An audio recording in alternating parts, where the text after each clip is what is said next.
న్యాయవాదులకు ప్రత్యేక భద్రతా చట్టం, ఉచిత కార్పొరేట్ వైద్య సేవలు అమలు చేయాలని ఆంధ్ర లాయర్స్ అసోసియేషన్ ఆధ్వర్యంలో విజయవాడ ప్రెస్ క్లబ్ నందు జరిగిన మీడియా సమావేశంలో ఆలా అధ్యక్షులు ఎం రాజారాం, ప్రధాన కార్యదర్శి మేడా శ్రీనివాస్ సంయుక్తంగా కోరారు. చట్టాలపై గౌరవం, న్యాయ వ్యవస్థల పట్ల భయం లేకుండా రోజురోజుకు నేర వ్యవస్థ బలంగా పెరుగుతోంది. ఈ కారణాలతో న్యాయవాదులకు భద్రత లేకుండా పోతోంది. న్యాయవాద కుటుంబాలకు రక్షణ లేకపోతోంది. వృత్తి ధర్మంగా విధులు నిర్వహిస్తున్న న్యాయవాదులపై విచక్షణారహితంగా దాడులు జరుగుతున్నాయి. అనేక ఘటనల్లో సంఘ విద్రోహులు న్యాయవాదులను పాశవికంగా హత్యలు చేస్తున్నారు. న్యాయవాదుల ఆత్మస్థైర్యాన్ని భయపెట్టే విధంగా రెచ్చిపోతున్నారు. న్యాయవాదులకు కష్టం వచ్చినా అసాంఘిక శక్తులు భయభ్రాంతులు గురిచేస్తున్న న్యాయవాదుల మొర, వారి కుటుంబీకుల ఆర్తనాదాలు వినే యంత్రాంగం పరిస్థితులు నేడు కానరావడం లేదు. కొన్ని పరిస్థితుల్లో న్యాయవాదులు ఇచ్చే ఫిర్యాదులను సైతం పట్టించుకోవడం లేదు. న్యాయవాదుల ఆత్మస్థైర్యాన్ని బెదిరించడానికి ఇచ్చే కొన్ని కిరాయి ఫిర్యాదులకు స్పందించిన కొంతమంది పోలీసులు న్యాయవాదులను అకారణంగా వేధిస్తున్నారు. న్యాయవాదులకు, న్యాయవాద వృత్తికి ఒక అండగా, భరోసాగా ఉండే న్యాయ వ్యవస్థను న్యాయవాదుల దరికి చేర్చడమే లక్ష్యంగా ఆంధ్ర లాయర్స్ అసోసియేషన్ అంతిమ లక్ష్యమని తెలిపారు. చెల్లించే విధంగా ఆదేశాలను జారీ చేయమని వ్యాజ్యం దాఖలు చేశారు.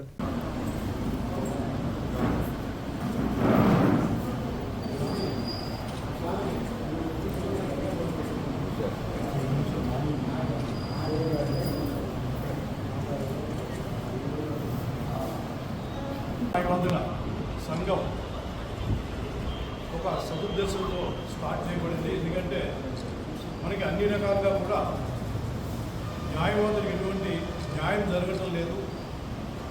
న్యాయం జరగాలంటే ఏం చేయాలని ఒక సదుద్దేశంతో శ్రీనివాస్ గారు, మీ అందరం మా గౌరవాధ్యక్షుడు శంకు గారు అందరూ కలిసి స్టార్ట్ చేయడం ప్రారంభించాం.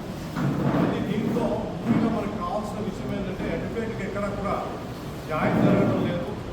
మనం న్యాయం చేస్తున్న అడ్వకేట్స్ మీరు అబ్జర్వ్ చేస్తుంటారు. అడ్వకేట్ల మీద అటాక్ చేయడము, వాళ్ళ కార్లు కాల్ చేయడము, వాళ్ళని చంపేయడం జరుగుతున్నాయి. ఇంకెక్కడ కాదు, నా జూనియర్స్ జరుగుతాయి. మీకు తెలుసుంటుంది, మందిర దగ్గర కరీంనగర్లో 2001లో హత్య చేయడం జరిగింది. వామన్ రావు వాళ్ళ భార్యని, ఇద్దరు అడ్వకేట్. అట్లాగే చాలామందికి తెలిసిన వాళ్ళందరూ కూడా ఈ అడ్వకేట్ సఫర్ అవుతున్నారు. మొన్ననే రీసెంట్గా విజయవాడలో కూడా ఒక కార్ని కాల్ చేయడం జరిగింది. వీటన్నిటికీ కూడా పరిరక్షణ లేదు మనకి. కాబట్టి ఒక అడ్వకేట్స్ యాక్ట్ కావాలని చెప్పి దీని మీద మేము ఫైట్ చేస్తున్నాం. దానికి మా సోదరులు కొంతమంది దూరం నుంచి ఉత్సాహం చూపించారు, వాకింగ్ చేస్తామని. ఆ విషయంలో మీకు కూడా యాక్సెప్ట్ చేసి రిట్ పిటిషన్ వేసి హైకోర్టు ద్వారా పర్మిషన్ తీసుకొని రిట్ పిటిషన్ డైరెక్షన్ తీసుకోవడం జరిగింది. దాని ప్రకారం ఇద్దరు అడ్వకేట్స్ లోన్ నుంచి అమరావతి వరకు కూడా పాదయాత్రలో వాళ్ళు వచ్చారు. ఇదంతా ఒక ఎత్తు అయితే, రెండో విషయం ఏంటంటే మనకి బార్ కౌన్సిల్లో ప్రస్తుతం మీరు అబ్జర్వ్ చేసే ఉన్నారు, ప్రతి ఒక్కరు కూడా అది ఇంతవరకు 7 టర్మ్స్ 8 టర్మ్స్ జరుగుతున్నది. దానికి ఒక సరైన పద్ధతిలో నడవడం లేదు.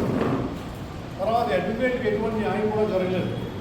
ప్రస్తుతం మనం అబ్జర్వ్ చేసే ఉంటాం, మన ఆంధ్ర రాష్ట్ర అవతరణ అయిన 2014 నుంచి కానీ, దాని ముందు నుంచి కానీ, మనకి ఆంధ్రప్రదేశ్ కంబైన్డ్గా ఉన్నప్పటిగా కానీ, 2019లో హైకోర్టు షిఫ్ట్ అయిన తర్వాత కూడా బార్ కౌన్సిల్ వాళ్ళు మన అడ్వకేట్స్ విషయంలో ఎటువంటి సహాయం కానీ సహకారం కానీ చేయడం లేదు. శ్రీకాకుళంలో ఒక అడ్వకేట్ చనిపోతే వారసులు లేరు, తల్లిదండ్రులు ఇవ్వమేమో వాళ్ళు వారసులు కాదన్నారు. అంటే సెకండరీ గ్రేడ్ సిటిజన్స్ కింద తల్లిదండ్రులను ట్రీట్ చేశారు. ఇది సిచ్యువేషన్ బార్ కౌన్సిల్లో. బడ్జెట్ సిస్టమ్ లేదు. తర్వాత వచ్చిన వాళ్ళు కంటిన్యూ అవుతున్నారు. దీనివల్ల ఏమవుతున్నారంటే అడ్వకేట్కి ఎటువంటి న్యాయం జరగడం లేదు. ఒక బీమా లేదు, ఒక సంస్థ లేదు. దానికి ఒక ఎజెండా ప్రిపేర్ చేసి మన అసోసియేషన్ తరఫున కొంతమంది ఇంట్రెస్ట్ ఉన్న పర్సన్స్, మంచి నైతిక విలువలు కలిగి ఒక దృక్పథంతో అడ్వకేట్లకు సహాయం చేస్తామన్న ఉద్దేశంతో వాళ్ళు అంగీకరించడం జరిగింది. సో ఆంధ్ర లాయర్స్ అసోసియేషన్ తరఫున మేము వాళ్ళకి ఇన్వైట్ చేస్తున్నాము. ఈ సంస్థ ద్వారా ఈ సంస్థను ఎజెండా తీసుకొని వాళ్ళు కంటెస్ట్ చేస్తామని చెప్పి యాక్సెప్ట్ చేయడం జరిగింది. అయితే ఇందులో ఇంకొక విషయం ఏంటంటే, ఈ ఎజెండాల్లో మనకి మీరు అబ్జర్వ్ చేసే ఉంటారు, బార్ కౌన్సిల్ వాళ్ళు ఏదో కొంత నామినల్ ఫీజు మనం కట్టి, తర్వాత ఏమో కొంత నామినల్ ఫీజు ఏమో బార్ కౌన్సిల్ వాళ్ళు గవర్నమెంట్ కట్టిన తర్వాత మనకి 2 లక్షల వరకే వాళ్ళు అవకాశం ఇస్తున్నారు. అదే 2 లక్షలు అంటే ఇన్సూరెన్స్ లేదు, ఒకటి హాస్పిటల్లో వాళ్ళ వస్తే వాళ్ళకి కావాల్సినటువంటి ఎటువంటి సహకారాలు కానీ సహాయం కానీ ఆర్థిక సహాయం కానీ లేవు. కరోనా టైంలోని చాలామంది అడ్వకేట్లు చనిపోయారు. వాళ్ళకి అనుకూలంగానే చాలామంది డబ్బులు లేక అవసరపడ్డారు. కొంత అమౌంట్ డిపాజిట్ చేయడం వాళ్ళకి హెల్ప్ చేయడం జరిగింది. అయినప్పటికీ కూడా చాలామంది అడ్వకేట్లు చనిపోయారు. గవర్నమెంట్ వారు యాక్చువల్గా మ్యాచింగ్ ఫండ్ అని చెప్పి 4 లక్షల రూపాయలు బార్ కౌన్సిల్ ఇస్తే 4 లక్షల రూపాయలు గవర్నమెంట్ వాడు ఇవ్వాలి. అది సంవత్సరం అంటే 5 సంవత్సరాలు జరిగిన తర్వాత గవర్నమెంట్ వారు 42 కోట్లు మన రీసెంట్గా రిలీజ్ చేయడం జరిగింది. అంటే సుమారు 1000 చిల్లర అడ్వకేట్స్కి అది సహకారం చేయడానికి 4 లక్షల రూపాయలు బార్ కౌన్సిల్ ఇస్తే 4 లక్షల రూపాయలు వాడివ్వడం. ఇది మనకి ఉన్న స్థితి. ఈ స్థితిలో మన అడ్వకేట్స్ ఎవ్వరు కూడా ఆలోచన చేయడం లేదు. అడ్వకేట్స్ ఆలోచించాలి. ఈ బార్ కౌన్సిల్ అనేది మనది, మన సంస్థ, మన రక్షణ కోసం పెట్టుకున్నది. అడ్వకేట్స్ యాక్ట్ 1961 ప్రకారం ఈ యాక్ట్ని ఈ యాక్ట్లో అడ్వకేట్సే రోల్ ఎక్కువ ఉన్నది. అడ్వకేట్స్ దాన్ని బట్టి మూవ్మెంట్ ఉంటుంది. అది మనం అన్ఫార్చునేట్లీ మనం ఏమి చేసుకోలేకపోతున్నాం. బార్ కౌన్సిల్ మెంబర్స్ ఎలక్ట్ అయినప్పటికీ కూడా చాలామంది పాత మెంబర్లే కంటిన్యూ అవుతున్నారు. What ever it make the reason వాళ్ళు వస్తున్నారు.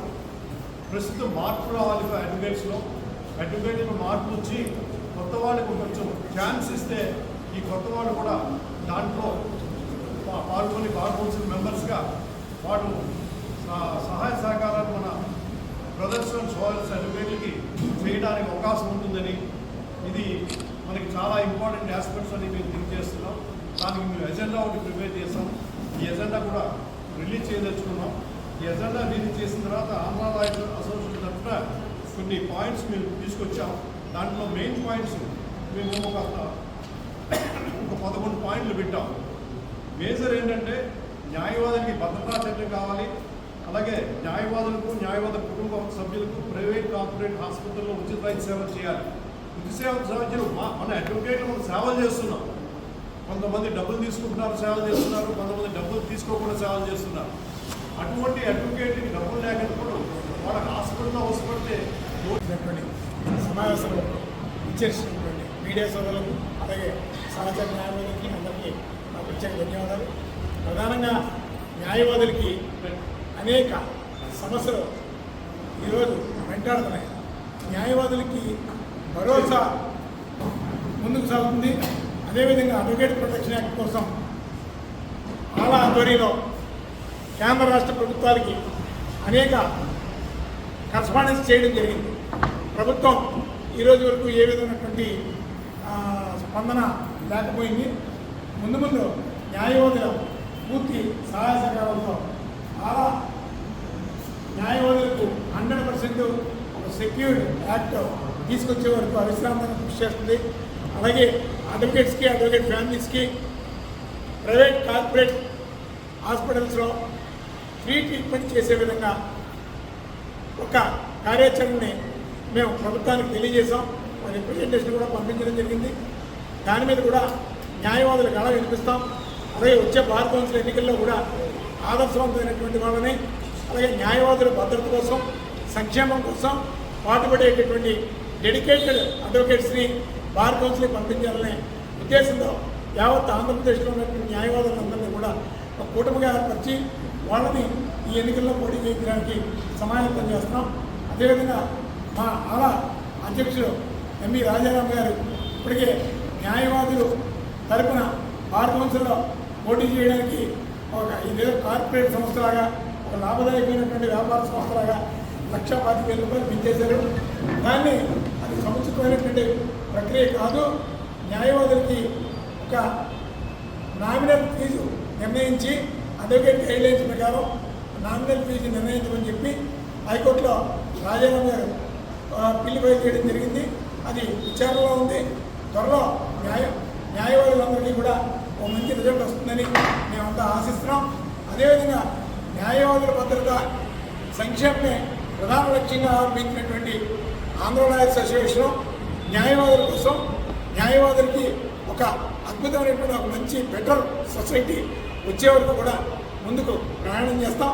అదేవిధంగా ఈరోజు ఈ సమావేశం ముఖ్య ఉద్దేశం ఏంటంటే న్యాయవాదుల భద్రతా సంక్షేమంతో పాటు అలాగే వెల్ఫేర్ ఫండ్, అలాగే బార్ కౌన్సిల్లో తీసుకోవాల్సిన నిర్ణయాలు, బార్ కౌన్సిల్కి పోటీ చేయడానికి ఏ విధమైనటువంటి కార్యాచరణ సిద్ధం చేయాలనే ఆలోచన, ఇవన్నీ కూడా ఒక ప్రణాళికాబద్ధంగా మేము ముందుకు వెళ్ళడానికి ఈ సమావేశాన్ని ఏర్పాటు చేయడం జరిగింది. దీని పూర్తి వ్యవహార విషయాలన్నింటినీ కూడా అధ్యక్షులు రాజారాం గారు ఎక్స్ప్లెయిన్ చేస్తారని తెలియజేస్తారు.